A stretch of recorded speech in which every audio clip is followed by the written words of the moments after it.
সাজা মাথায় নিয়ে প্রবাস জীবন কাটিয়ে ৬ বছর পরে দেশে ফিরেছেন সাংবাদিক শফিক রেহমান।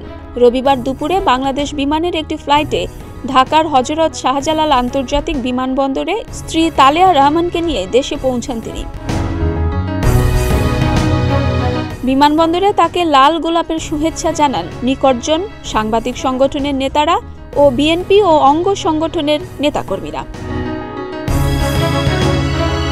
দীর্ঘদিন পর দেশে ফিরে সহকর্মীদের কাছে পেয়ে আবেগালুপ্ত হয়ে পড়েন শফিক রেহমান। যায় দিনের সাবেক এই সম্পাদক বিমানবন্দরে সাংবাদিকদের বলেন, তিনি চান শেখ হাসিনা বেঁচে থাকুন, বেঁচে থাকাকেই তার শাস্তি বলে মনে করেন। তিনি শেখ হাসিনার দ্রুত সাজার দাবি তুলেছেন। উপস্থিতদের উদ্দেশ্যে তিনি বলেন, ব্যক্তি পূজা বন্ধ করুন, ব্যক্তি পূজা ইসলাম ধর্মের বিরোধী, দেশটাকে এগিয়ে নিয়ে যেতে হবে। বিএনপি ঘনিষ্ঠ ৯০ বছর বয়সী শফিক রেহমানকে প্রবাস জীবনে গত কয়েক বছরে প্রকাশ্যে কোনো অনুষ্ঠানে দেখা না গেলেও গত বুধবার লন্ডনের একটি মানবাধিকার জোটের সংবাদ সম্মেলনে কথা বলেন।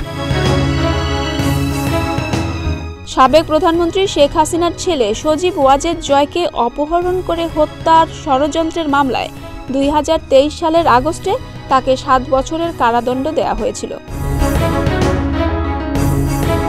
এই মামলায় গ্রেপ্তার হওয়ার পর ২০১৬ সালে ৫ মাস কারাগারেও থাকতে হয়েছিল শফিক রেহমানকে। জামিনে মুক্তি পাওয়ার পর ২০১৮ সালে যুক্তরাজ্যে চলে যান তিনি। শেখ হাসিনা সরকার পতনের ১৩ দিন পরেই দেশে ফিরে এলেন তিনি। ডেস্ক রিপোর্ট, প্রতিদিনের বাংলাদেশ।